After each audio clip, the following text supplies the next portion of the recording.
Well, hello again, everybody. A few months back in November, I made up some meals in a jar, and I did a video on that, and I'll put a link to that meal in a jar video. And I made several different meals in a jar for Shana, who was on a job helping a woman recover from surgery and run her dog kennel business and clean houses and do everything. And she never eats until she's finished working, so she'll take care of everybody and everything else, and then by the time she's all finished, she's worn out and doesn't eat, or doesn't eat right.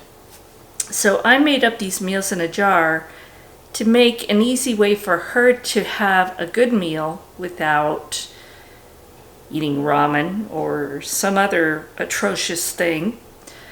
So I've been asked to make a video showing how to make them and how they come out. So tonight we're going to make up some beef stew, and we're going to use 2 because it's going to be for the 3 of us. So I'm going to bring you along and show you how these come out. Alright, I've got water boiling, and I'm going to start out with 6 cups, which is 3 cups for each pint jar of the meal in a jar. And I may need to adjust this, may need to add some, but for now I'm going to start with that. So this is how easy it is. Potatoes, beef slices, peas, mushrooms, dehydrated carrots, and the seasonings.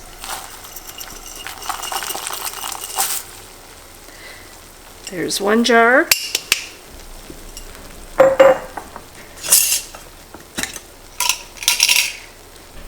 And the second jar. And I think I have some celery, freeze-dried celery, and onions.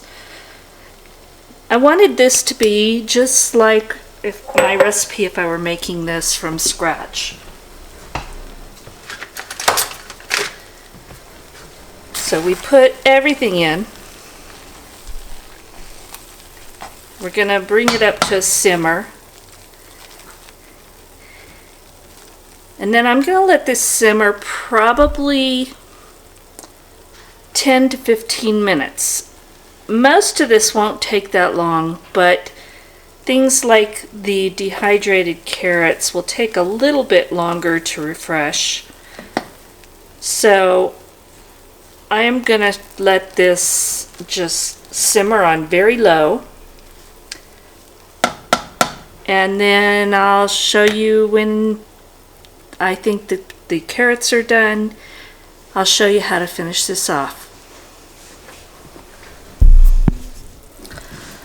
Alright, this has been simmering about 10 minutes, and I've tasted, and the carrots have rehydrated, and potatoes were actually a little bit dry, but they are now rehydrated also, the celery. So now I'm going to add thickener. And I'm using non-GMO cornstarch, and you could use arrowroot. You could even use regular cornstarch if that's what you have. Whatever thickener. I usually will use the non-GMO cornstarch, or I will use the arrowroot and dissolve it in a little bit of cold water. I've used about 2.5 teaspoons per jar, and then if I need to, I can add more. And I think I'm going to add some more because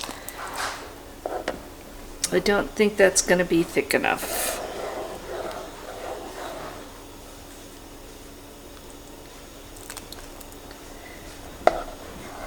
We'll give it just a minute.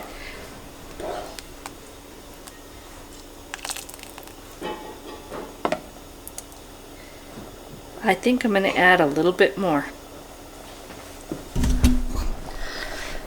Alright, I think I'm going to add some Worcestershire powder to this. It needs more color and it needs a little bit more flavor. So I'm going to put that in there. And you can use the sauce if you have it.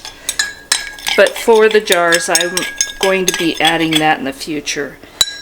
And a little bit more of the dissolved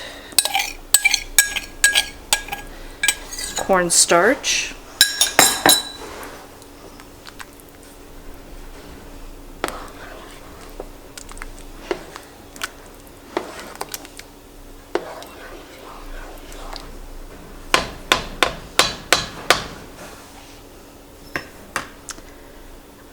Okay, and now I'm going to take a taste.